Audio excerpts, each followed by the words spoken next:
Pria itu tampak seperti seorang pemburu tangguh yang bisa menghancurkan lawan sekelas es hanya dengan satu tangan. Tapi kenyataannya, dia bukan manusia biasa.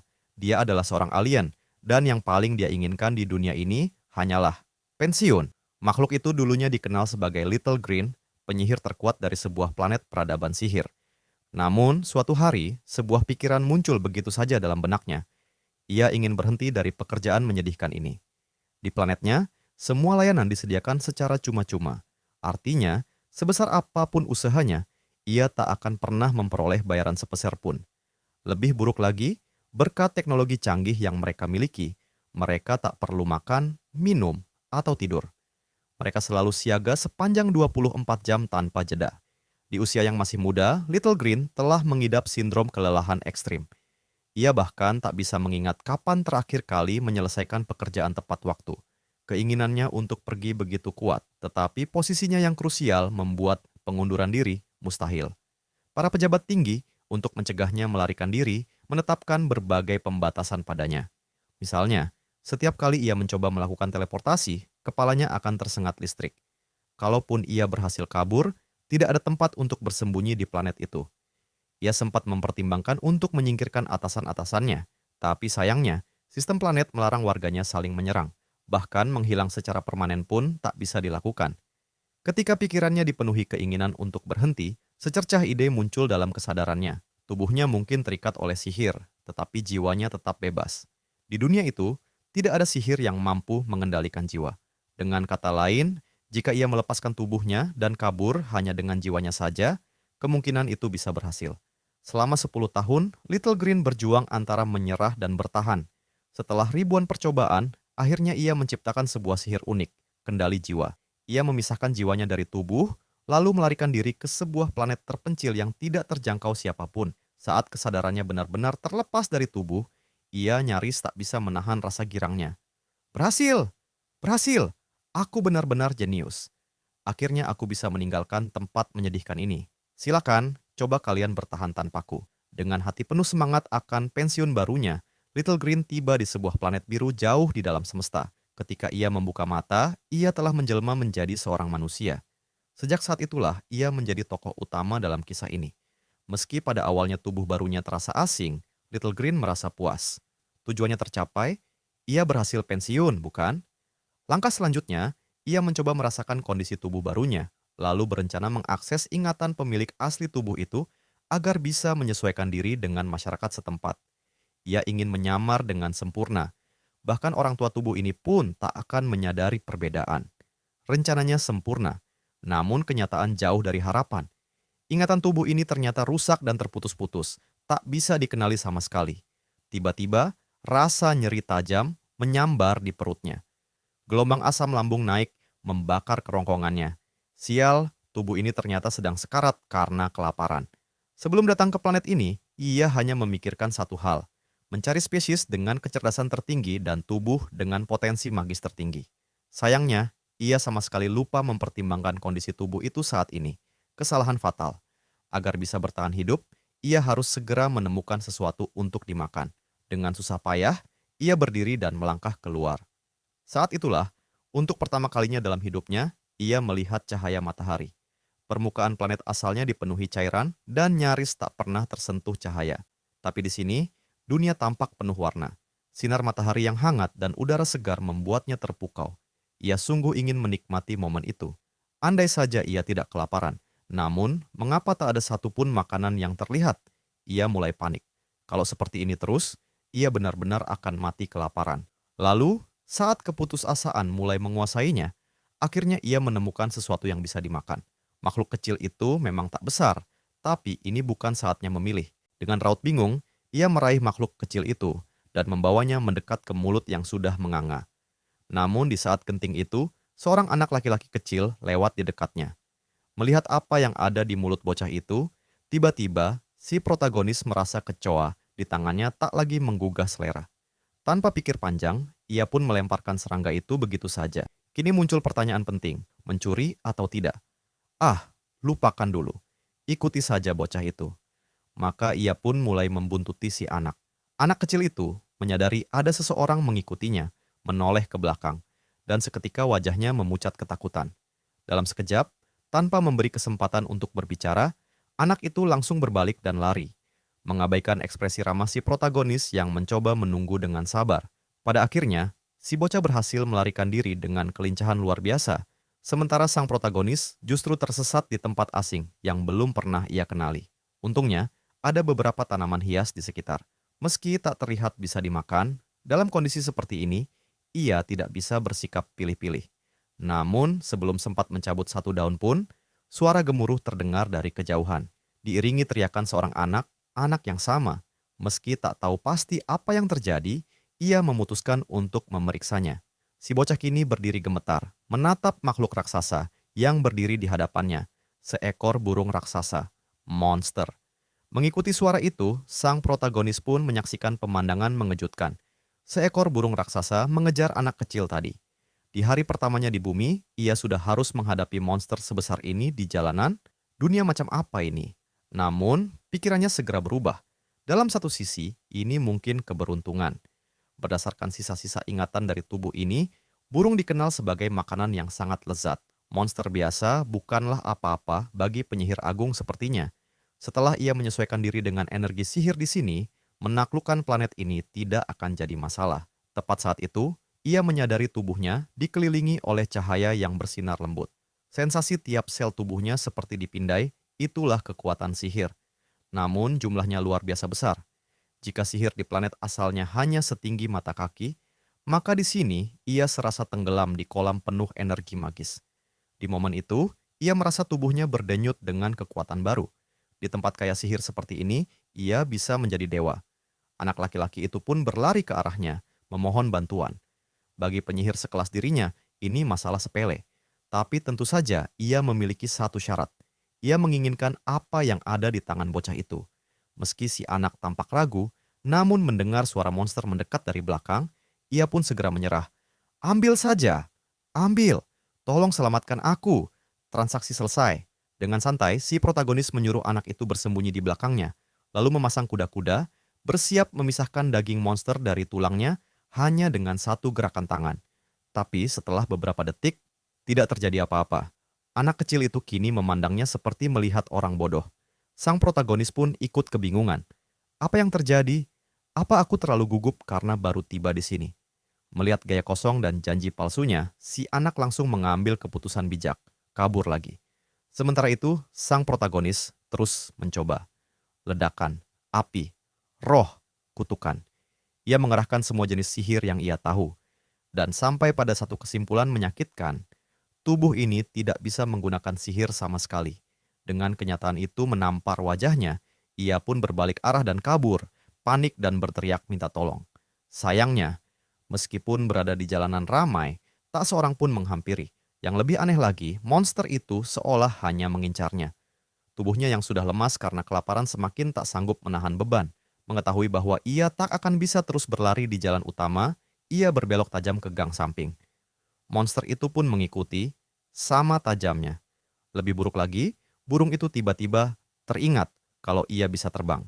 Melihat burung raksasa itu menjulang di udara dan bersiap menukik ke arahnya, si protagonis merasa mungkin inilah akhir dari hidupnya di hari pertama penjelajahannya di bumi. Dan tepat pada saat genting itu, lututnya terkilir. Dalam sepersekian detik, ia merasa melihat wujud malaikat maut menyambutnya. Lalu di detik berikutnya, tubuhnya terlempar dan terguling hebat ke tanah. Sementara burung raksasa itu melesat tepat di atas kepalanya. Tak lama kemudian, terdengar suara benturan keras saat paruh raksasa itu menghantam tembok dengan kecepatan penuh. Protagonis hanya bisa tertegun, menyaksikan bulu-bulu beterbangan di udara. Tak langsung bisa memahami apa yang baru saja terjadi. Perlahan, ia bangkit dan mendekati tubuh monster yang kini tergeletak tanpa bergerak. Ia memandangi tubuh besar itu dalam diam. Apa dia mati karena menabrak sendiri? Makhluk ini bodoh sekali. Ia sungguh ingin bertanya pada para ilmuwan bumi, bagaimana mungkin makhluk sebodoh ini bisa lolos dari seleksi alam dan berevolusi. Tapi, bukan waktunya merenung. Ia mengusap perutnya yang rata karena kelaparan, dan air liurnya mulai mengalir deras. Burung ini pasti bisa dimakan, kan? Bukankah mereka berasal dari planet yang sama? Komposisi tubuhnya seharusnya mirip. Namun sebelum ia sempat mencari cara untuk mulai memanggangnya, Suara langkah terdengar dari belakang. Sang protagonis menoleh. Seorang wanita berdandan profesional berdiri di sana, wajahnya serius. Ternyata, anak laki-laki kecil itu benar-benar menepati janjinya dan pergi mencari bantuan. Wanita itu adalah Xuan Yuyan, seorang pemburu profesional. Ia tahu betul monster di hadapannya.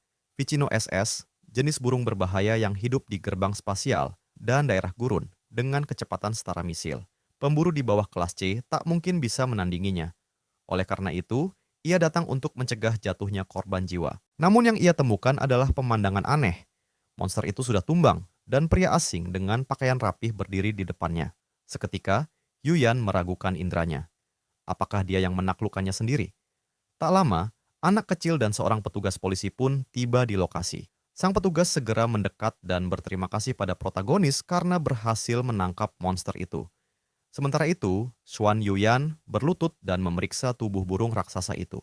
Luka parah di kepala menunjukkan kematian akibat benturan langsung. Ia mulai menduga, apakah pria ini seorang pemburu kelas C atau lebih tinggi. Tapi si protagonis tidak peduli pada semua itu. Matanya langsung tertuju pada bocah kecil yang baru datang. Semua pikirannya hanya tertuju pada satu hal. Ia mengulurkan tangan, wajahnya serius. "Hei, kau belum lupa perjanjian kita kan?" Anak kecil itu tampak enggan, tapi akhirnya menyerahkan benda yang dijanjikan. Tanpa ragu, sang protagonis langsung meneguknya. Di detik itu juga, ia merasa hidupnya kembali. Darah mengalir hangat, tubuhnya segar kembali. Inilah kenikmatan sejati kehidupan. Yuyan menyaksikan semua itu dalam diam. Apa dia baru saja merebut permen dari anak kecil? Namun ia tidak berkata apa-apa. Ia hanya mengulurkan tangan sebagai tanda terima kasih. Sayangnya, sang protagonis malah menyambut tangan itu dengan tangan belepotan cairan entah apa. Seketika, Yuyan merasa tercemar. Ia buru-buru menarik tangannya dan mengeluarkan tisu, menyeka dengan jijik. Tanpa basa-basi, ia kemudian meminta sang protagonis menunjukkan lisensi pemburunya untuk dilaporkan ke asosiasi. Tapi sang protagonis sama sekali tak tahu apa itu. Maka ia buru-buru mencari alasan. "Ah, aku tak membawanya sekarang." Yuyan tak berkata banyak, hanya meminta namanya agar bisa memeriksa melalui sistem pemburu. Sayangnya, si protagonis tampak bersalah, karena bahkan ia tak tahu siapa nama tubuh ini. Melihat ekspresinya, Yuyan sempat terdiam, lalu bertanya dengan raut tak percaya. "Jangan bilang kau belum terdaftar sebagai pemburu? Apa kau bahkan belum ikut tes kebangkitan? Kau tahu, menggunakan kemampuan sihir tanpa izin adalah pelanggaran hukum." Ia tidak paham sepatah kata pun dari yang dikatakan Yuyan, tapi ia tahu situasinya mulai tidak menguntungkan. Maka, ia mengangguk-angguk pura-pura paham, lalu berkata dengan percaya diri, "Tentu saja aku sudah terdaftar. Aku hanya lupa membawa lisensinya." Ia lalu menunjuk ke arah acak. "Tunggu di sini, aku akan pulang untuk mengambilnya." Tanpa menunggu jawaban, ia pun bergegas pergi, sambil dalam hati berjanji tidak akan pernah lewat jalan itu lagi. Sesampainya di rumah, ia dengan mudah menemukan kartu identitas pemilik tubuh ini. Namun setelah mencari ke seluruh penjuru rumah, ia tak menemukan satupun lisensi pemburu. Tak mengejutkan, pemilik asli tubuh ini memang belum terdaftar. Di sela pencarian, ia juga menemukan beberapa benda asing. Dan pada saat itulah, ia menyadari satu fakta kecil namun mengejutkan. Pemilik tubuh ini adalah seorang perokok. Sang protagonis nyaris mati karena amarah. Merokok bagi seorang penyihir adalah dosa besar yang tak terampuni. Pasalnya, penyihir bergantung pada sistem pernapasan mereka untuk merasakan dan menyerap kekuatan sihir dari luar. Merusak paru-paru sama saja dengan menyegel potensi sihir mereka sendiri. Seketika, ia mengerti mengapa tubuh ini tak bisa menggunakan sihir. Ia memegangi dahinya dengan kesal. "Bodoh sekali aku tidak menyaring tubuh yang cacat." Namun penyesalan itu hanya bertahan sesaat. Ia telah melalui penderitaan selama 10 tahun untuk kabur dari planetnya. Masa iya aku menyerah hanya karena sebatang rokok? Tidak, ini hanya rintangan kecil. Kehidupan bahagia dan damai telah menunggunya di dunia baru ini. Atau setidaknya begitu pikirnya. Beberapa jam kemudian, nasib mempermainkannya lagi. Ia ditangkap polisi. Penyebabnya sepele namun memalukan. Karena kelaparan hebat, ia berjalan keliling kota seperti anjing pelacak, mengendus bau makanan dari kejauhan. Ia akhirnya menemukan sebuah restoran yang menyajikan makanan lengkap. Namun karena tidak punya uang, ia makan dan kabur. Sayangnya, ia tertangkap sebelum berhasil lari jauh. Beruntung, seorang polisi mengenalinya sebagai pahlawan yang menaklukkan monster pagi tadi. Dengan sikap ramah, Polisi itu melepaskannya dan bahkan menunduk sedikit sebagai ucapan terima kasih. Sang protagonis membalas dengan hormat, membungkuk dalam-dalam dan berterima kasih sebanyak mungkin, berniat segera pergi. Namun sebelum ia melangkah, sang polisi memberinya selembar selebaran. Tampaknya kamu belum terdaftar sebagai pemburu, ujar polisi itu ramah. Kalau begitu, datanglah ke asosiasi pemburu. Tes kebangkitan gratis, siapa tahu kamu berbakat. Tes kebangkitan, protagonis itu memiringkan kepalanya. Ia tak tahu apa itu, namun dari nada suara si polisi, ini pasti hal umum bagi manusia di bumi. Ia pun memutuskan untuk mencoba. Barulah kemudian ia mengingat sesuatu. Tubuh ini pemilik aslinya pernah menjalani tes kebangkitan dan hanya mendapat peringkat terendah, F-class. Informasi itu membuat dadanya sesak. Aku? F-class? Rasanya seperti disambar petir. Penyihir terhebat di planet sihir kini menjadi pecundang di dunia baru. Ketika ia masih terpaku pada kenyataan pahit itu, sebuah suara akrab memanggilnya. Hei kamu! Itu suara Swan Yuyan. Rupanya ia telah menyelesaikan urusan di asosiasi dan melihat sang protagonis di luar gedung. Ia berjalan mendekat sambil memicingkan mata. Kau bilang tadi mau ambil lisensimu, tapi kau tak pernah kembali.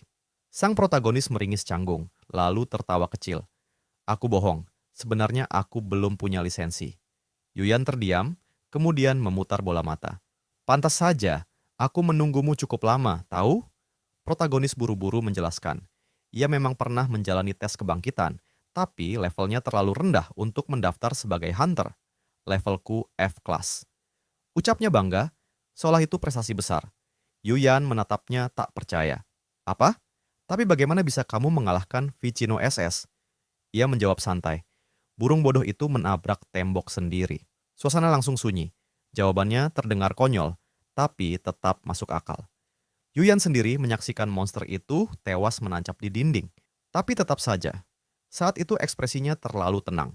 Ia tak tampak seperti orang lemah yang ketakutan. Ia bahkan terlihat jijik seperti sedang melihat kecoa, bukan monster berperingkat tinggi. Jika dia bukan F-Class, kenapa menyembunyikan kekuatannya? Kecurigaan Yuyan tumbuh. Jangan-jangan dia elemen berbahaya. Namun ia menahan diri dan menampilkan senyuman ramah, meski terasa kaku. Kamu beruntung, Vicino SS memang agak bodoh. Protagonis langsung menyadarinya. Orang bumi mengekspresikan emosi lewat otot wajah. Ini perlu kupelajari, ia pun mencoba meniru. Perlahan, bibirnya melengkung ke atas dalam senyuman yang janggal, bahkan menyeramkan. Ya, aku benar-benar beruntung. Melihat ekspresi itu, Yuyan langsung merinding. Senyuman macam apa itu? Seperti penjahat di film thriller. Ia memutuskan untuk pergi secepatnya sebelum makin kacau. Namun sebelum beranjak, ia menyodorkan selembar uang. Protagonis memandangi uang itu seolah melihat permata. Ini pertama kalinya dalam hidup ia dibayar atas jasa. Luar biasa, seorang manusia yang dermawan. Tapi kenapa dia memberiku uang? Yuyan menjelaskan singkat. Itu adalah bagianmu hasil penjualan jasad Vicino SS. Ternyata monster itu bernilai tinggi di pasar pemburu. Kulitnya, cakarnya, bahkan dagingnya pun bisa dijual. Tangis haru mengalir di sudut bibir sang tokoh utama. Bukan karena kesedihan, melainkan kegembiraan yang tak tertahan. Ia tak habis pikir, mengapa seekor burung bisa begitu berharga? Apakah karena bulu-bulunya yang eksotis? Ia tidak tahu bahwa nilai sejati dari makhluk itu terletak pada inti sihirnya. Satu inti sihir kelas C saja bernilai 2 juta. Angka itu menggema di kepalanya, membuatnya tak bisa mengabaikan fakta bahwa ia hanya menerima 50.000. Dengan wajah lesu, Swan Yuan menjelaskan. Ia mengatakan bahwa kerusakan yang timbul saat perburuan monster harus diganti rugi atas namanya. Jika saja seseorang tak melarikan diri di tengah pertarungan, maka tanggung jawab itu mungkin bisa dihindari. Seketika, dada sang tokoh utama terasa sesak. Ia menunduk, merasa bersalah, lalu meminta maaf dengan suara lirih. Xuan Yuan terdiam sejenak, seolah mendengar sesuatu yang tak bisa dipercaya, sebelum akhirnya membalikkan badan dan pergi dengan langkah ringan. Tak apa. Semoga soremu menyenangkan, ucapnya tanpa menoleh. Sang tokoh utama memandangi punggungnya yang menjauh, menggenggam uang kertas itu erat-erat. Siapa yang menyangka, makhluk yang di planet asalnya hanya sebanding dengan lalat menyebalkan, di sini bernilai 2 juta. Untuk menikmati hidup di bumi, ia membutuhkan banyak uang. Saat itulah, ia memutuskan untuk menjadi pemburu. Sebelumnya, ia tak pernah tahu seperti apa masa depannya. Tubuh asli pemilik raganya bahkan terlalu miskin untuk membeli semangkuk sup. Tapi kini segalanya berbeda. Ia tahu menjadi pemburu bisa menghasilkan uang. Jika begitu, maka mulai saat ini ia akan hidup dengan memburu monster menggunakan sihir. Meskipun saat ini ia bahkan belum bisa menggunakan sihir sama sekali. Ketika sedang memikirkan dari mana harus memulai perburuan, ia mendengar pembicaraan sekelompok orang tentang gerbang spasial yang baru saja terbuka. Ia pun mengikuti arah pandang mereka. Benar saja, sebuah pusaran dimensi melayang di udara, memancarkan fluktuasi kekuatan sihir yang kuat. Itu berarti ada monster di dalamnya. Tapi kerumunan terlalu ramai dan tanpa lisensi pemburu, ia tak bisa masuk. Ia pun mulai bertanya-tanya, mungkinkah ada gerbang lain di sekitar sini? Tiba-tiba, ia berhenti. Tubuhnya merasakan energi yang sangat familiar. Jika dugaannya benar, maka ada satu gerbang spasial lagi tak jauh dari sini. Ia mengikuti aliran energi itu hingga menaiki bukit. Perjalanannya cukup lancar, hanya saja tubuhnya yang lemah hampir membuatnya pingsan karena kelelahan. Di hadapannya, terbentang pita kuning yang tak ia pahami. Dalam benaknya, hanya muncul pikiran bahwa selera estetika orang bumi sungguh aneh. Tanpa ragu, ia melangkah masuk ke dalam gerbang. Tak lama setelah ia menghilang, datanglah satu tim pemburu lainnya. Gerbang ini memang sering mengalami mutasi akhir-akhir ini, dan mereka datang untuk menyelidiki penyebabnya. Saat mereka masuk lebih dalam, anehnya tak satu pun monster muncul. Beberapa anggota tim mengabaikan peringatan Enron Shen, pemburu kelas A mereka, yang mengatakan bahwa situasi ini terlalu tenang untuk dianggap biasa. Tapi mereka memilih mengabaikannya, dan segera mereka menyesali keputusan itu. Di tempat lain dalam gerbang yang sama, sang tokoh utama telah masuk cukup jauh, namun ia juga belum menemukan monster apapun. Apakah pemahamanku tentang gerbang spasial selama ini salah? Gumamnya. Namun, saat itu juga ia merasakan fluktuasi kekuatan sihir, bukan dari monster, melainkan manusia. Itu berarti ada orang lain di dalam gerbang ini. Ia pun mengikuti jejak energi itu, hingga tiba di balik sebuah batu besar. Di sanalah ia melihat kejadian yang mengejutkan. Sebuah tim yang semula berjumlah 4, kini hanya tersisa 3. 2 orang dari mereka tampak gemetar, ketakutan luar biasa. Enron Shen, yang melihat situasi itu, segera berseru, "Kalau kalian tidak ingin mati, fokuslah." Namun sebelum kalimat itu selesai, ia merasakan hawa dingin di belakangnya. Dalam sepersekian detik yang krusial, ia membalik tubuh dan membentangkan tameng sihir, menciptakan penghalang tepat waktu untuk menangkis serangan fatal.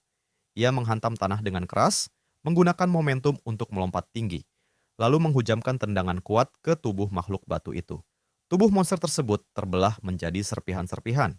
Kedua, anggota timnya memandang dengan takjub. Luar biasa pemburu kelas A meski bertipe pertahanan, gumam mereka. Namun Enron tidak peduli pada pujian itu. Ia hanya memerintahkan mereka untuk mengumpulkan sisa tubuh monster dan bersiap pergi. Tapi ketenangan itu tak bertahan lama. Kembali ia merasakan hawa mengancam di belakangnya. Kali ini, ia tak sempat bereaksi. Tangan besar monster mencengkeramnya dan melempar tubuhnya seperti serangga. Anggota tim lainnya hanya bisa menatap dengan ngeri sebelum ia sendiri diserang. Ia mengayunkan pedangnya, namun senjata itu patah saat bersentuhan dengan makhluk itu. Pukulan selanjutnya menghempaskan tubuhnya jauh ke belakang.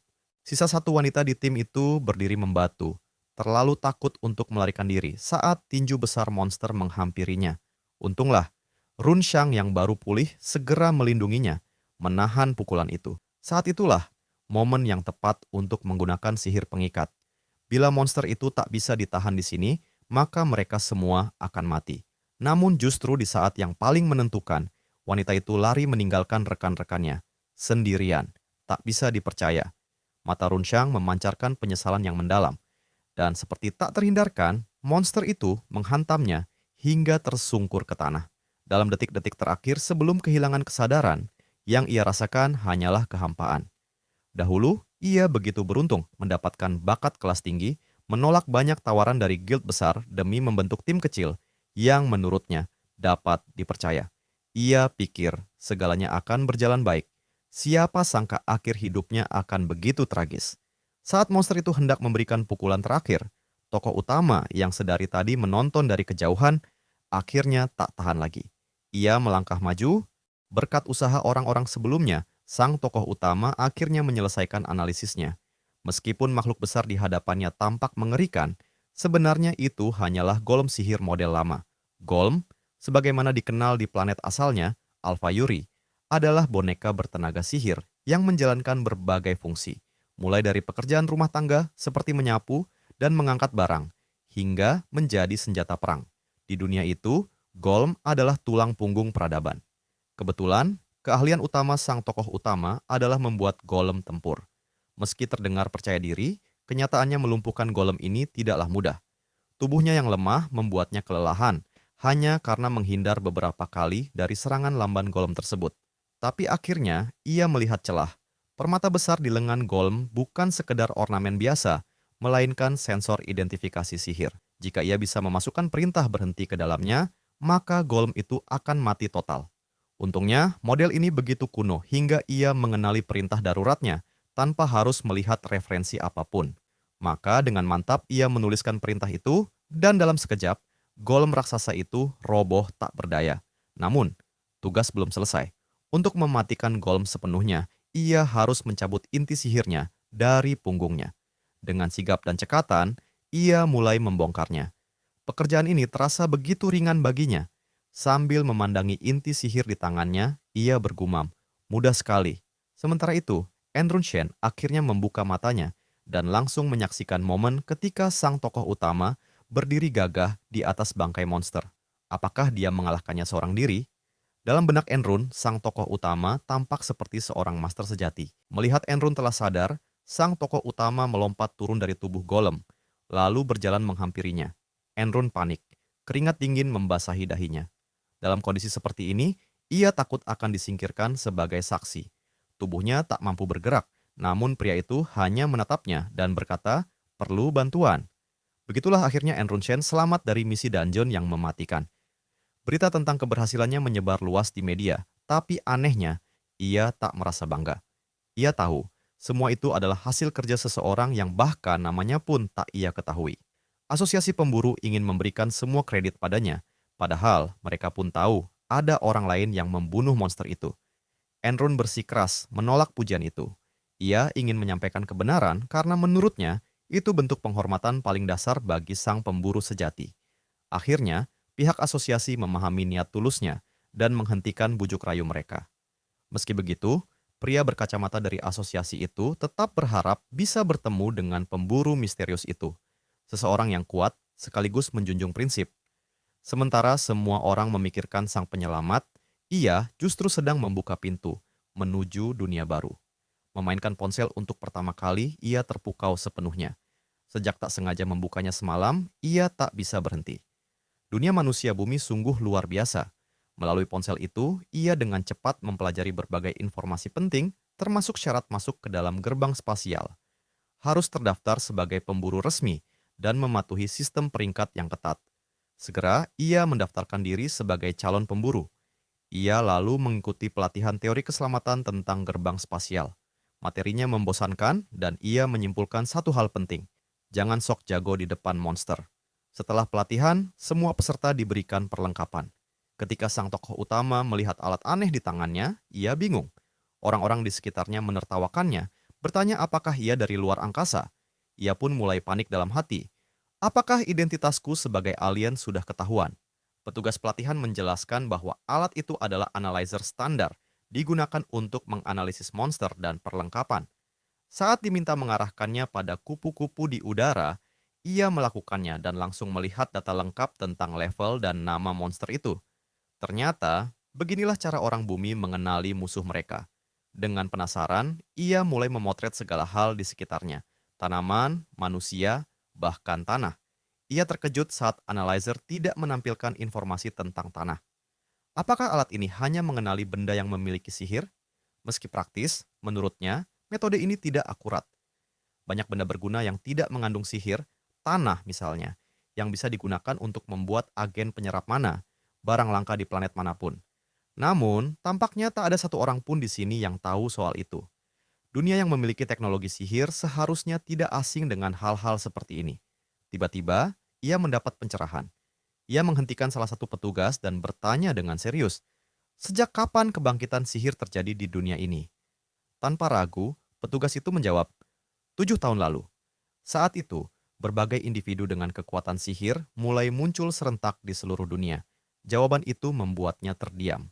Hanya 7 tahun? Sementara sejarah sihir di Alpha Yuri sudah berlangsung lebih dari 60.000 tahun. Jadi selama ini aku hidup di antara manusia primitif, pikirnya sedih, bahkan sampai meneteskan air mata. Di bumi, menjadi pemburu seringkali digambarkan sebagai profesi penuh kemewahan. Tapi kenyataannya, pemburu tingkat rendah hidup dalam kesengsaraan. Terlebih lagi, tubuh yang ia miliki sekarang punya masalah di satu kaki dan ia belum bisa menggunakan sihir. Sebelum kelaparan, ia harus mencari penghasilan. Ia berhasil membuat beberapa agen penyerap mana dan tahu pasti bahwa ada monster yang bisa dikalahkan dengan alat itu. Sayangnya, monster semacam itu hanya ada di gerbang spasial tingkat C, sementara statusnya masih F, tak punya izin masuk. Saat ia sedang berpikir keras, ponselnya tiba-tiba bergetar hebat. Notifikasi memunculkan sebuah bencana. Seekor monster kelas B muncul di kota. Semua orang diminta berlindung secepat mungkin. Berlindung? Tidak mungkin, pikirnya. Dalam situasi seperti ini, justru ia merasa harus pergi dan menyaksikan langsung. Ia segera mengenakan pakaian dan bergegas ke jalan. Di sana, ia melihat warga berlarian panik. Di kejauhan, di atas menara televisi, seekor monster raksasa mengeluarkan suara yang menggelegar. Meski area sudah dipasangi garis pembatas, masih ada beberapa orang nekat menonton dengan penuh rasa ingin tahu. Tiba-tiba, sang tokoh utama ditabrak seseorang. Namun alih-alih meminta maaf, pria itu justru mengomel, menyalahkannya karena dianggap menghalangi jalan. Tokoh utama hanya memandangnya dengan ekspresi muram. Pria berambut pirang itu salah paham, mengira tatapan itu adalah tantangan untuk berkelahi. Padahal, tokoh utama sama sekali tak mengerti maksud dari situasi tersebut. Aku hanya menatapmu, gumamnya dalam hati. Melihat tatapan itu sebagai bentuk agresi, si pirang langsung mengubah sikap. Ia memperkenalkan diri sebagai hunter dan memperingatkan tokoh utama agar menjauh. Namun, tokoh utama tidak gentar. Ia menegaskan bahwa dirinya juga seorang hunter. Pria itu mencibir sambil bertanya, "Level berapa?" Dengan tenang, sang tokoh utama menjawab, "F-class." Reaksi pria pirang langsung berubah. Ia tertawa terpingkal-pingkal sambil mengejek, "Dasar sampah tak berguna." Tokoh utama hanya memandangnya heran. Apa yang lucu dari itu? Sementara itu, demi melindungi warga dari ancaman monster raksasa, militer mengerahkan helikopter tempur. Sayangnya, serangan mereka tak lebih dari rasa gatal bagi makhluk itu.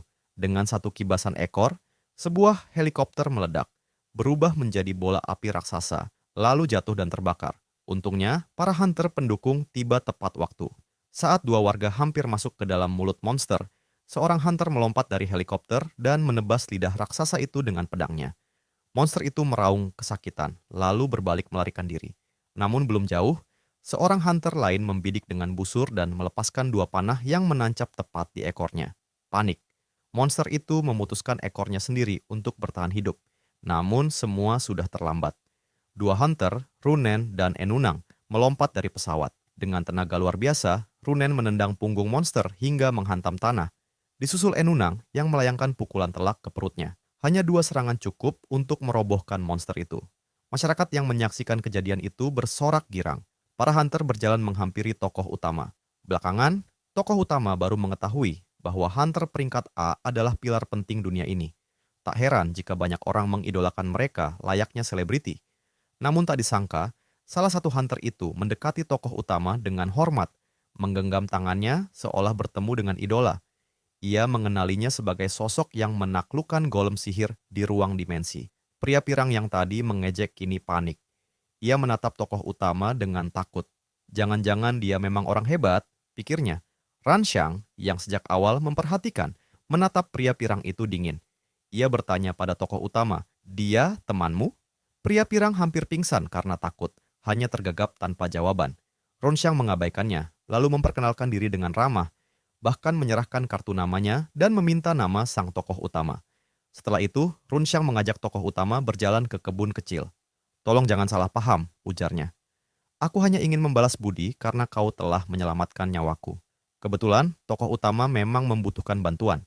Ia menunjukkan lokasi di peta melalui ponselnya dan bertanya, "Bisakah kau masuk ke ruang dimensi bersamaku?" Mereka pun segera memasuki gate yang sunyi dan tampak tak berpenghuni. Ranshang masih tak percaya bahwa hunter sekuat ini hanyalah peringkat F. Ia menduga alat pengukur pasti rusak. Namun, ia kemudian menarik kesimpulan sendiri. Beberapa hunter tingkat menengah ke atas sengaja memalsukan data kebangkitan agar tak dikendalikan asosiasi. Di matanya, tokoh utama adalah salah satu dari mereka. Saat menjelajahi dungeon, tokoh utama menemukan targetnya, sekawanan makhluk mirip kelelawar.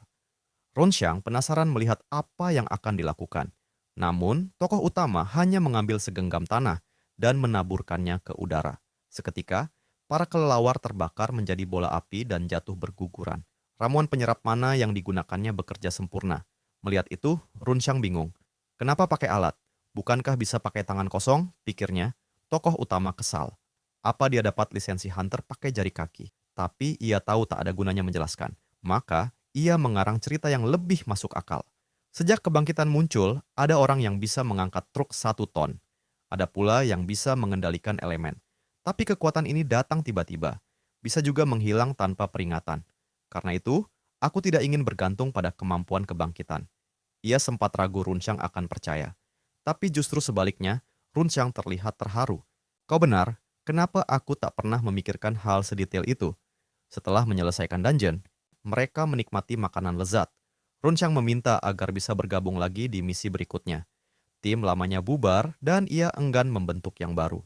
Sang tokoh utama memahami trauma akibat pengkhianatan dalam tim. Ia pun menyetujui dengan satu syarat. Runxiang harus menjaga dirinya sendiri. Aku tak bisa menyelamatkanmu kalau terjadi sesuatu, ucapnya jujur. Namun Runxiang justru menganggapnya sebagai bentuk kepedulian. Keesokan harinya, saat tokoh utama sedang makan, ia menerima telepon dari Runxiang. Ada dungeon baru terbuka. Kau tertarik memeriksanya? Tokoh utama langsung setuju. Biasanya, setiap gate yang muncul akan diselidiki dulu oleh asosiasi hunter dan aksesnya dibatasi. Kali ini ditemukan tanaman spesial di dalamnya. Tokoh utama berharap itu bisa menjadi kunci untuk memulihkan kekuatannya. Jika tidak, ia akan segera keluar. Tak lama, sebuah mobil sport mewah melaju cepat. Seorang pria berambut biru turun, mengenakan kacamata hitam dan rantai emas besar. Auranya memancarkan arogansi. Tokoh utama bertanya pada Runxiang, siapa dia? Jawaban Runxiang mengejutkannya.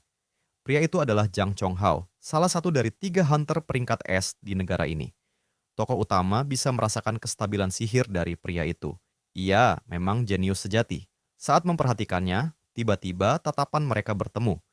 Reaksi Zhang Chonghao mengejutkannya. Tatapannya terasa berbeda. Runxiang menjelaskan bahwa itu adalah mata naga, sebuah artefak langka. Zhang Chonghao pun mendekat, mengabaikan Runxiang dan langsung menatap tokoh utama. Siapa namamu? Tanyanya.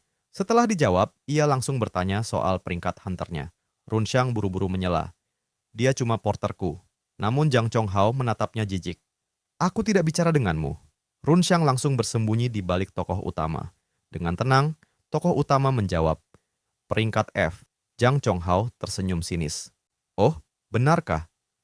Tatapannya seolah menembus lapisan luar, melihat sesuatu yang tersembunyi.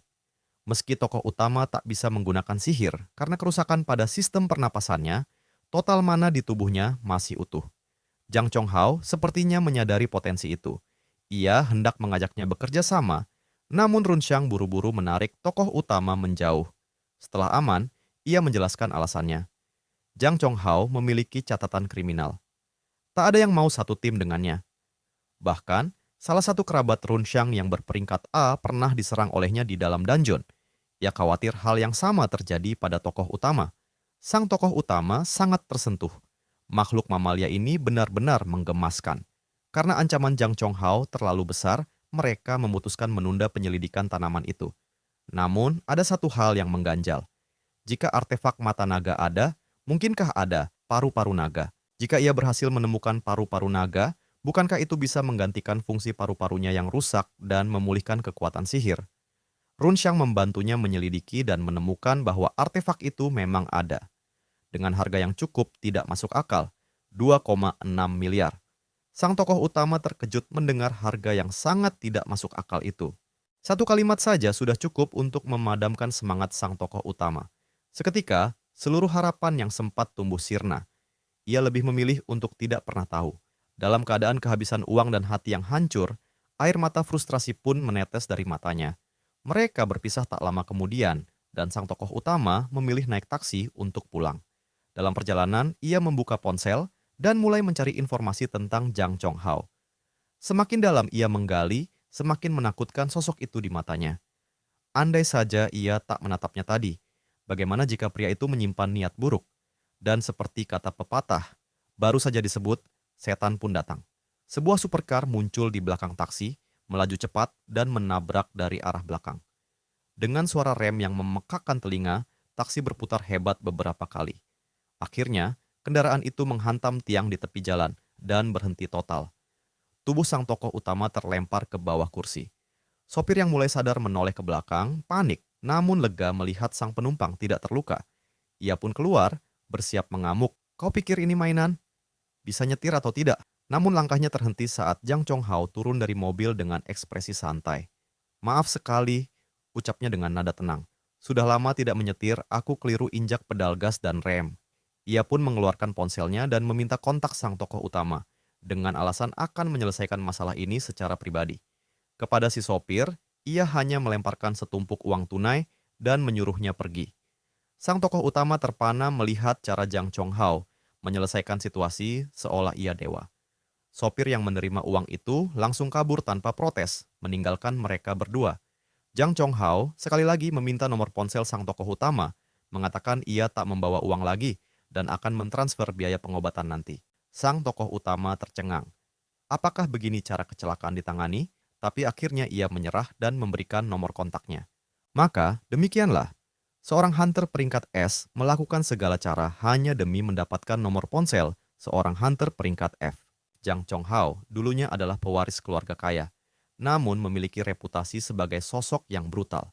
Meski ia menggunakan pengacara hebat untuk meredakan berbagai skandal, internet dipenuhi kabar buruk tentangnya. Skandal terbesar terjadi beberapa tahun lalu saat orang tuanya meninggal akibat ledakan dari gerbang ruang. Setelah insiden itu, Jang Chong Hao langsung menjual perusahaan keluarganya, menimbulkan kecurigaan bahwa ada sesuatu yang tidak beres. Namun, semua itu hanya rumor, tak ada bukti. Kini, Jang Chong Hao menatap sang tokoh utama dengan penuh minat. Aku punya tawaran pekerjaan yang sangat menguntungkan. Kau tertarik mendengarnya? Mendengar hal itu, sang tokoh utama bertanya-tanya, mungkinkah pria itu melihat potensi dalam tubuh ini? Jika kemampuan sihirnya kembali, mungkinkah ia benar-benar mampu menaklukkan dunia ini?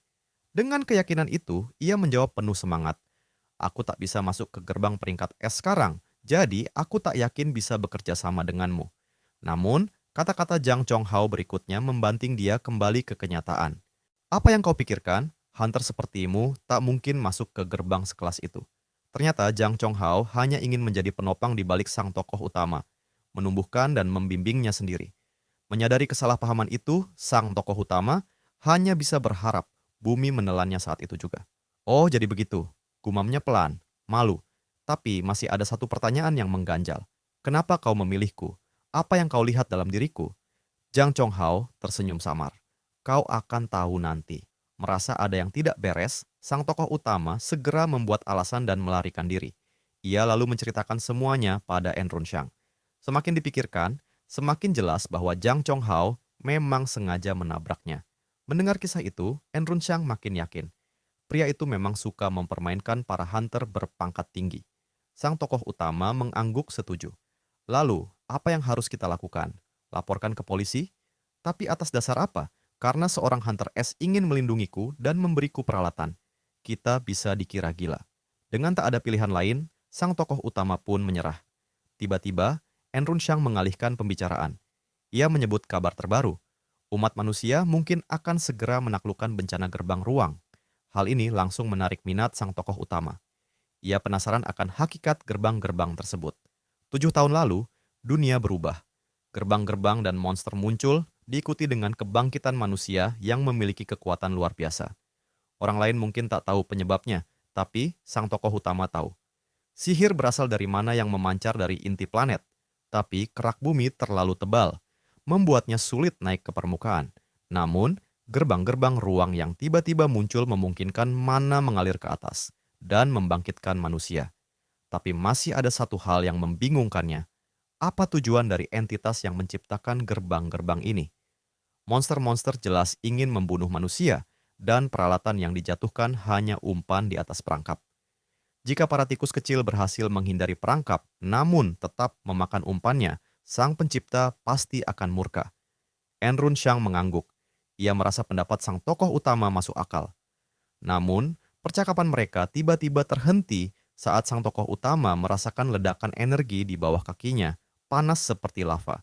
Dan sumber kekuatan itu tepat berada di bawah Enrun. Enrun Shang tidak merasakan apa-apa dan bertanya-tanya kenapa temannya mendadak membeku. Namun, sang tokoh utama tak sempat menjelaskan. Ia segera mendorong Enrun menjauh. Dalam sekejap, kekuatan dahsyat memancar ke langit, menyelimuti tubuh sang tokoh utama. Saat teleportasi mulai menarik tubuhnya, ia menyesal. Seharusnya aku menariknya ikut serta pikirnya. Ketika ia sadar kembali, ia berada di sebuah lorong putih. Ia menoleh ke sekeliling dengan panik. Jadi ini bagian dalam gerbang ruang. Dalam tempat sempit seperti ini, bertemu monster akan jadi bencana. Tak punya pilihan, sang tokoh utama mulai melangkah. Namun, dengan tubuh yang belum mampu menggunakan sihir, ia tak tahu bagaimana cara menyelesaikan dungeon ini. Ia terus berjalan sampai akhirnya tiba di sebuah area terbuka. Di hadapannya, berdiri pintu batu besar yang menghalangi jalan, dengan sebuah batu prasasti bertuliskan sesuatu di depannya. Baru saja ia hendak membaca tulisan itu, ia merasakan kehadiran orang dari dua arah yang berbeda. Salah satu dari dua orang itu adalah Jang Chonghao, sosok yang niatnya terhadap sang tokoh utama masih meragukan. Sementara yang satu lagi sama sekali tidak dikenalnya. Ketiganya segera berdiri di depan batu prasasti, menciptakan suasana tegang layaknya duel segitiga. Jang Chonghao menatap orang baru itu sambil mencibir. "Jang Xing, kudengar kau ada di Singapura." Yang ditanya menjawab singkat, "Aku kembali hari ini." Jelas hubungan mereka tidak harmonis. Melihat ketegangan itu, sang tokoh utama bertanya, "Kalian saling kenal?" Pertanyaan sederhana itu membuat kedua pria tercengang. Jang Chonghao langsung mengejek. "Ternyata masih ada orang yang tidak mengenalmu. Sepertinya kau perlu memperbaiki reputasimu." Dalam hati, sang tokoh utama hanya bisa membatin, "Aku juga tidak tahu siapa kau sebelumnya."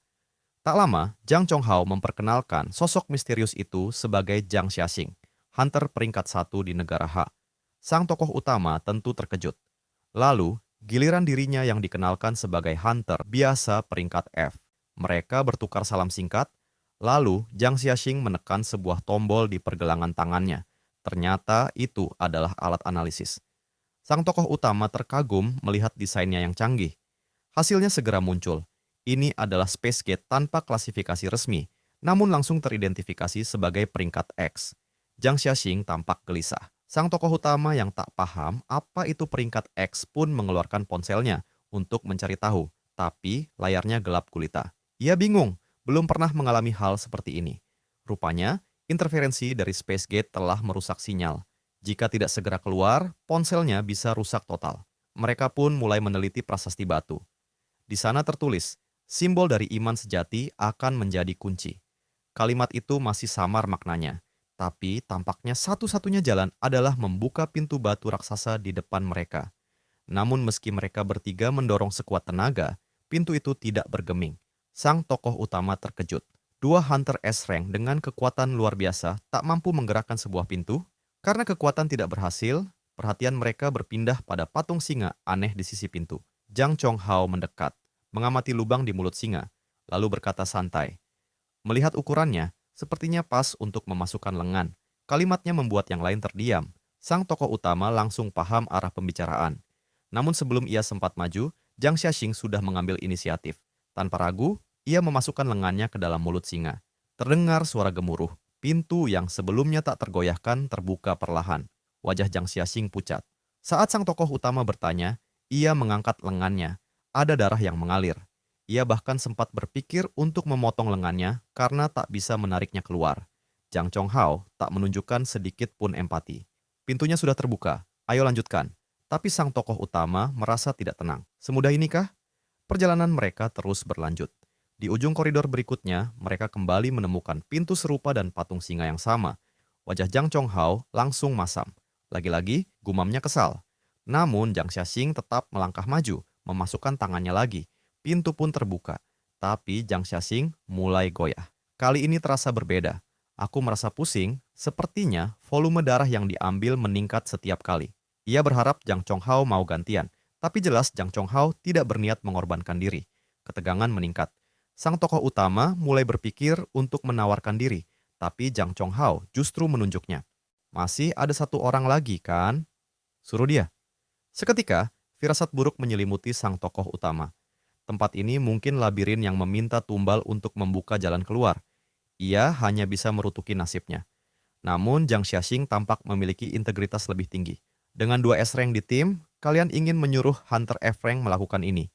Namun, sebelum perdebatan berlanjut, tiba-tiba mereka semua merasakan sesuatu dan menoleh ke belakang. Seekor monster muncul entah dari mana, langsung menyerang sang tokoh utama. Tak berdaya dalam kondisi tubuhnya kini, ia menutup mata pasrah. Tapi tepat sebelum serangan mendarat, Jiang Xiaxing melompat maju, menarik pedangnya, dan dalam satu tebasan, membunuh monster itu. Beberapa saat kemudian, seekor monster lain muncul di belakang Jang Chong Hao. Sang tokoh utama buru-buru berteriak memperingatkan. Namun Jang Chong Hao hanya melirik malas ke belakang, lalu dengan satu pukulan, menghancurkan monster itu hingga remuk. Fisiknya pasti diperkuat kemampuan sihir, batin sang tokoh utama. Tidak lama, bayangan monster mulai bermunculan di dinding. Mereka kini dikepung dari segala arah. Meski monster-monster ini bukan kelas atas, jumlah mereka luar biasa banyak. Dua S-rank yang tak saling akur terpaksa saling menjaga punggung. Jang Chong Hao mengepalkan tangan bersinar hijau, meluncurkan gelombang energi mematikan. Sementara Jiang Xiaxing mengayunkan pedangnya dan menyapu area dengan badai api. Sang tokoh utama hanya bisa terpana melihat dua orang itu bertarung. Namun, Jiang Xiaxing mulai melemah karena kehilangan terlalu banyak darah. Lalu ia melihat mata patung singa menyala merah. Jadi begitu gumamnya. Ia menyimpulkan jika darah tidak ditawarkan dalam waktu tertentu, monster akan bermunculan. Sebelum selesai menjelaskan, monster muncul dari belakangnya. Namun ia langsung menusuknya. Sementara Jang Chong Hao justru bertanya dengan santai, apa ada batas waktunya? Dan saat itu juga, gelombang monster terbesar menyerbu. Jiang Xiaxing menyerukan nama sang tokoh utama, berharap ia yang memberi darah. Tapi tak disangka, Jang Chong Hao tiba-tiba berlari ke arah patung. Tanpa ragu, ia menembus kawanan monster dan memasukkan lengannya. Seketika, semua monster lenyap seperti kabut. Pintu pun terbuka kembali. Siapa berikutnya? Tanya Jang Chong. Jiang Xiaxing menyarankan agar mereka bergiliran. Sang tokoh utama yang belum berkeringat sama sekali mulai merasa malu. Mereka terus melangkah, tapi Jiang Xiaxing kini benar-benar lemas. Sang tokoh utama menyokong tubuhnya. Kita seharusnya sudah dekat dengan pintu keluar, katanya lemah.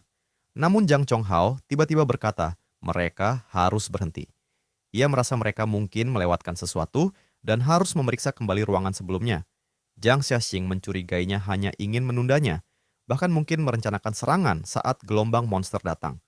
Tuduhan itu membuat Jang Chong Hao diam beberapa saat lalu berkata, bahkan kalau giliranmu, aku tetap akan menyarankan kembali ke belakang. Tanpa menunggu jawaban, ia kembali memasukkan lengannya. Tapi kali ini ia tampak kesulitan. Saat Jiang Xiaxing menunjukkan kekhawatiran, Jang Chong Hao mengaku masih sanggup 2 kali lagi karena ia membawa ramuan pemulih.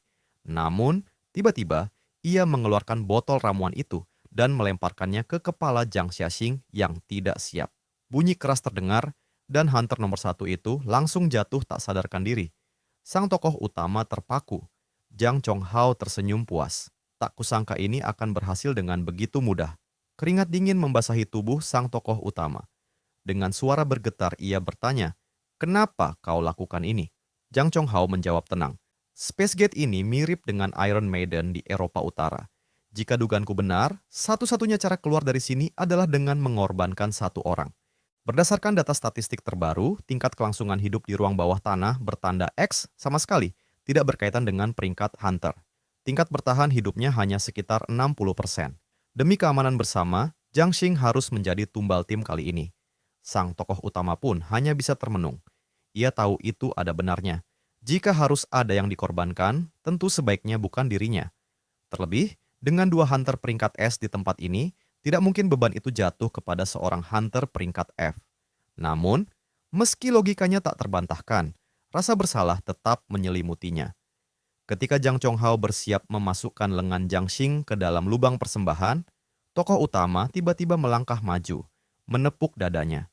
Aku yang akan masuk ke ruangan ini, ujarnya tegas. Jang Chong Hao menoleh padanya dengan tatapan datar. Merasa bersalah, dia pun berkata, diam saja, aku akan memastikan kau keluar dari sini hidup-hidup. Berdasarkan volume darah singa yang menjadi indikator ujian, seharusnya tantangan ini akan segera berakhir. Benar saja, pintu batu perlahan terbuka. Sang tokoh utama melangkah, matanya melebar terkejut melihat pemandangan di hadapannya. Sebuah patung humanoid berdiri tak jauh, menggenggam sebuah artefak magis yang merupakan hadiah terakhir dari ruang bawah tanah itu. Mereka terpaku. Ujian ini berakhir begitu mudah? Namun bagi Jang Chong Hao, ada yang tak beres. Semua ini terlalu lancar. Ia telah melumpuhkan Jiang Xing dengan mengira akan dibutuhkan pengorbanan hidup. Kini, jika Jiang Xing sadar dan meminta pertanggungjawaban, situasinya akan rumit. Namun, sang tokoh utama tidak menggubris kegelisahan Jang Chong Hao. Ia melangkah tenang menuju patung dan mengambil artefak tersebut. Sekilas saja cukup untuk mengetahui bahwa benda itu sangat berharga. Tapi, tak ada ketamakan di wajahnya. Ia justru menyarankan agar artefak itu diberikan kepada Jiang Xing sebagai kompensasi. Jang Chong Hao hanya terkekeh sinis. Kau sadar dia menyerang hunter peringkat 1, bukan? Bukan hanya dia, bahkan asosiasi pun tak akan membiarkannya. Solusi terbaik sekarang, singkirkan dia sebelum tubuhnya menghilang bersama gerbang ruang. Namun, ada satu masalah, saksi mata. Jang Chong Hao tidak yakin sang tokoh utama akan menyimpan rahasia ini. Saat ditanya, "Kau berencana membunuhku?" Tokoh utama menatapnya tanpa gentar. Jang Chong Hao menghela napas, "Aku tak sanggup melakukannya, tapi aku punya satu permintaan." Ia meletakkan tangan di bahu sang tokoh utama dan menatapnya dengan mata yang menyimpan niat tersembunyi. "Bisa kau katakan bahwa kaulah yang melumpuhkan Jiang Xing? Katakan saja alasannya, untuk menguji siapa dirimu sebenarnya." Mata Jang Chong Hao bukan mata biasa. Ia memiliki mata naga, artefak langka dari monster arang naga hijau. Dengan mata itu, ia bisa meningkatkan kekuatan magis, melihat dalam jarak jauh, dan membaca nilai kebangkitan seseorang. Sejak memiliki mata itu, ia tak pernah perlu menyipitkan mata. Namun, semua berubah sejak bertemu sang tokoh utama. Saat mengetahui pria itu hanya hunter peringkat F, ia langsung curiga. Tak mungkin hunter selevel itu bisa menatap matanya tanpa rasa takut. Bahkan, orang biasa sekalipun akan gemetar jika berhadapan dengan aura pembangkit tingkat tinggi. Untuk membuktikan teorinya, Jang Chong Hao mengunjungi toko swalayan yang lama tak ia datangi. Dan benar saja, penjaganya ketakutan. Jelas, peringkat F itu hanya kedok. Maka, ia mengatur sebuah kecelakaan kecil, lalu menawarkan keuntungan luar biasa. Namun, sang tokoh utama tak menunjukkan reaksi apapun. Datar, tenang, seolah tak menganggapnya penting. Reaksi itu membuat Jang Chong Hao bertanya-tanya, apa dia meremehkanku? Seorang hunter S-rank. Tapi justru karena sikap dingin itu, ia merasa puas. Permintaannya agar sang tokoh utama mengambil kesalahan bukanlah karena benci, tapi karena ingin tahu siapa sebenarnya pria itu. Reaksi sang tokoh utama mengejutkannya. Pria itu langsung menyetujui tanpa ragu. Tak ada rasa takut di wajahnya. Jang Chong Hao terdiam. Kenapa dia setuju? Menghindari konflik atau ada alasan lain? Ia teringat. Sang tokoh utama pernah berkata tak bisa masuk ke gerbang ruang S-Rank saat ini. Tapi dia tak pernah bilang bahwa dia tak bisa masuk sebelumnya. Curiga mulai menguat. Apakah sang tokoh utama adalah pembangkit tingkat tinggi yang sengaja menahan kekuatannya? Kalau benar, itu pasti sangat menyiksa. Jang Chong Hao ingin menyelidikinya lebih jauh. Namun cukup untuk hari ini. Saatnya meninggalkan tempat terkutuk ini. Di balik wajah tenangnya, tokoh utama hanya ingin satu hal, yaitu selamat. Ia berjalan paling depan, sementara itu Jang Chong Hao menopang tubuh Jiang Xing yang masih tak sadar di belakangnya. Ketika mereka kembali keluar, sang tokoh utama terkejut melihat pemandangan di depan. Kerumunan wartawan berjejal tak jauh dari pintu keluar. Begitu melihat seseorang keluar hidup-hidup, para wartawan bersorak. Kamera bersinar, dan pertanyaan dilontarkan tanpa henti. Apa yang ada di dalam ruang? Tingkat monster? Ada yang selamat lainnya? Barulah sang tokoh utama sadar. Semua gerbang keluar berkumpul di titik ini. Namun sebelum ia sempat menjawab, semua mata terbelalak melihat Jang Chong Hao keluar sambil menggendong Jiang Xing. Dua hunter peringkat S selamat, tapi kenapa Jiang Xing tak sadarkan diri? Staf asosiasi segera mendekat. Mereka ingin tahu kenapa Jiang Xing tak sadarkan diri. Dugaan awal mereka, jebakan dalam ruang. Namun Jang Chong Hao malah menunjuk tokoh utama. Kami berselisih soal siapa yang dikorbankan. Dia yang melumpuhkan Jiang Xing. Tokoh utama cuma menatapnya tak percaya. Berbohong langsung begitu keluar, Staf tentu tak percaya. Dibandingkan Hunter tak dikenal, lebih mungkin Jang Chonghao pelakunya. Meski itu memang kenyataannya, dicurigai tetap membuat Jang Chonghao kesal. Ia menatap tokoh utama dengan tajam, pupil hijaunya bersinar. Jangan diam saja, katakan sesuatu. Dengan keringat dingin, tokoh utama menahan napas, lalu menyatakan dengan wajah datar, "Aku yang melumpuhkan Jiang Xing." Semua terdiam. Staf asosiasi dan wartawan menatapnya tercengang. Tokoh utama pun menjelaskan bahwa ia tak berniat menyakiti Jiang Xing. Ia hanya ingin membuatnya tertidur agar penyelesaian ruang berjalan lancar. Ia juga berjanji akan meminta maaf nanti. Namun, siapapun sulit mempercayai bahwa Hunter bukan S-Rank bisa melumpuhkan Hunter sekelas itu. Jang Chonghao pura-pura lemas, napasnya tersengal. Dalam kondisi seperti ini, mana mungkin aku menyerang Jiang Xing? Staf hanya bisa terdiam. Meski darah yang hilang cukup banyak, tokoh utama tahu kondisinya tak separah itu. Dia pasti pura-pura. Wartawan pun beralih pada sang tokoh utama, mengelilinginya, lalu bertanya dengan nada penasaran dan tak percaya. Tokoh utama tetap dingin dan hanya berkata, "Ya, aku yang melakukannya." Beberapa hari kemudian, di rumah sakit, Jiang Xing menatap laporan berita di tangannya. Rahangnya mengeras dan tangan mengepal kuat. Berani-beraninya dia memperlakukanku seperti ini. Di sisi lain, Enrun Xiang mengundang tokoh utama untuk makan malam. Meski berita lama telah dihapus dan Run sudah melihatnya, ia tetap ingin tahu kebenarannya. "Benarkah kau yang menjatuhkan Jiang Xing?" Jawaban tokoh utama membuatnya terkejut. Bisa dibilang begitu. Belum sempat pembicaraan lanjut, ponsel tokoh utama berdering. Ia menjawab, dan selera makannya langsung lenyap seketika. Di layar tertera nama yang tak ingin ia lihat, Jiang Xing. Dengan sopan, ia menyuruh Enrun untuk mulai makan tanpa dirinya, lalu menjauh untuk menjawab panggilan. Enrun hanya bisa duduk sendirian. Jiang Xing di seberang sana ingin tahu satu kepastian. Benarkah sang tokoh utama yang memukulnya hingga pingsan di dalam ruang? Ia memang tak ingat kejadian pastinya, tapi nalurinya berkata Jang Chonghao lah pelakunya. Namun, ingatannya samar. Satu hal yang ia ingat hanyalah tatapan dingin tokoh utama sebelum semuanya gelap.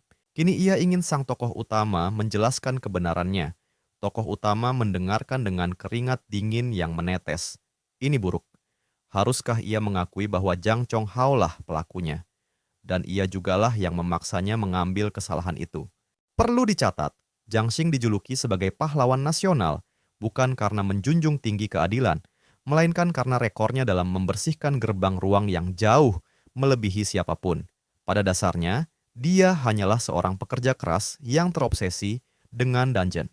Maka, mungkinkah orang seperti itu akan repot-repot melindungi seorang pemburu F-Rank?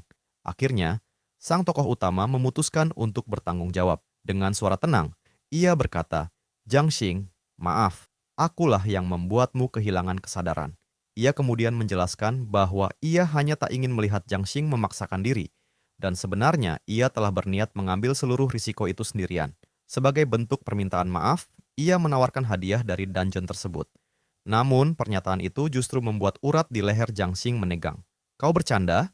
geramnya. Baginya, persoalan sebesar ini tak bisa diselesaikan dengan satu dua kalimat. Sekarang, hanya karena satu item, ia mencoba mengakhirinya begitu saja. Jiang Xing tak bisa menerimanya. Siapapun yang dibuat tak sadarkan diri di dalam gerbang yang bisa mengancam nyawa, tak akan mudah percaya bahwa itu demi kebaikannya. Terlebih, ia baru menyadari bahwa Jang Chonghao ternyata mengenal sang tokoh utama sejak lama. Kecurigaannya tumbuh. Mungkinkah mereka sudah lama bekerja sama? Namun, yang paling membuatnya marah adalah satu hal. "Apa kau benar-benar pemburu F-Rank?" Sang tokoh utama hanya terdiam. Ia ingin menjelaskan bahwa ada alasan khusus, namun Jiang Xing sudah tak ingin mendengar lebih banyak. Tak ada gunanya. Ia menatap keluar jendela dan berkata dingin, "Aku akan mengawasimu mulai sekarang." Sebelum menutup panggilan, tanpa menunggu balasan. Ia pun berbalik dan meminta maaf pada asistennya yang sudah lama menunggu. Asisten itu hanya tertawa canggung.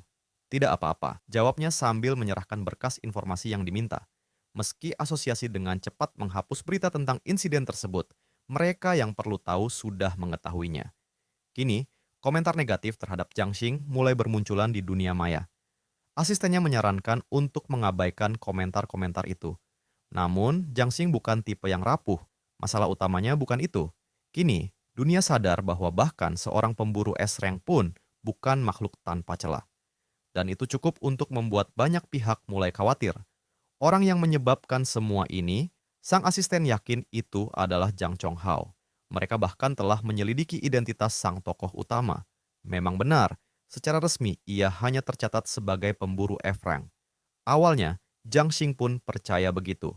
Namun jika itu benar, mengapa Jang Chonghao membiarkannya begitu saja? Bila ia hanya orang biasa, tentu tak akan mendapat perhatian sebesar ini. Lebih mudah diabaikan. Yang paling mengganggu Jiang Xing adalah satu hal, tatapan pria itu sebelum ia kehilangan kesadaran. Tatapan kosong, seakan tak menyimpan emosi manusia. Sejak awal kebangkitannya sebagai pemburu, belum pernah Jiang Xing melihat keganjilan sebesar ini. Ia yakin ada sesuatu yang tidak wajar. Maka, tanpa ragu, ia memerintahkan asistennya untuk segera menghubungi asosiasi. Nilai kebangkitan pria itu harus diuji ulang. Di dunia ini, kemampuan para terbangkit dinamakan skill.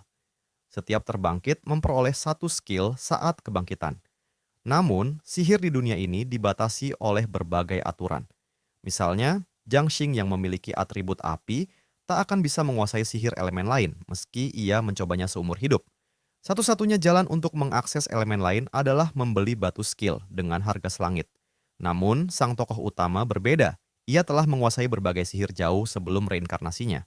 Secara teori, selama kondisinya terpenuhi, ia bisa menggunakan seluruh jenis sihir yang ada di bumi. Sayangnya, tubuh barunya menderita masalah paru-paru yang menghambat penyatuan mana, sehingga bakat aslinya tak bisa muncul. Untuk mengatasinya, ia menemukan metode menciptakan alat penguat mana.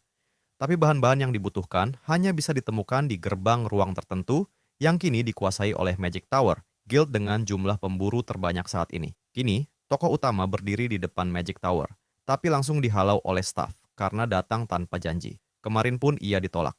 Tanpa janji temu, siapapun tak akan diizinkan masuk. Namun, saat itu juga, seorang pria muncul, bawahan sang tokoh utama, Enrun Shang. Ia telah dimintai bantuan untuk membuat janji, dan sebagai pemburu areng ternama, permintaannya jauh lebih mudah diproses. Melihat Enrun, sikap staf yang tadinya dingin berubah total. Ternyata dia adalah penggemar berat Enrun Shang. Keduanya pun berbincang akrab, dan Enrun menjelaskan bahwa ia telah mengatur janji temu dengan perwakilan Magic Tower melalui guild. Tokoh utama akhirnya bisa masuk dengan lancar, bahkan staf sempat meminta maaf atas sikap sebelumnya. Setelah mencapai meja resepsionis, mereka diberitahu bahwa perwakilan guild berada di lantai paling atas dan mereka diperbolehkan naik sendiri menggunakan lift. Namun, saat lift berhenti di lantai 60, pemandangan yang mereka lihat membuat kedua pria itu terdiam. Keringat dingin membasahi pelipis sang tokoh utama. Ada yang tidak beres.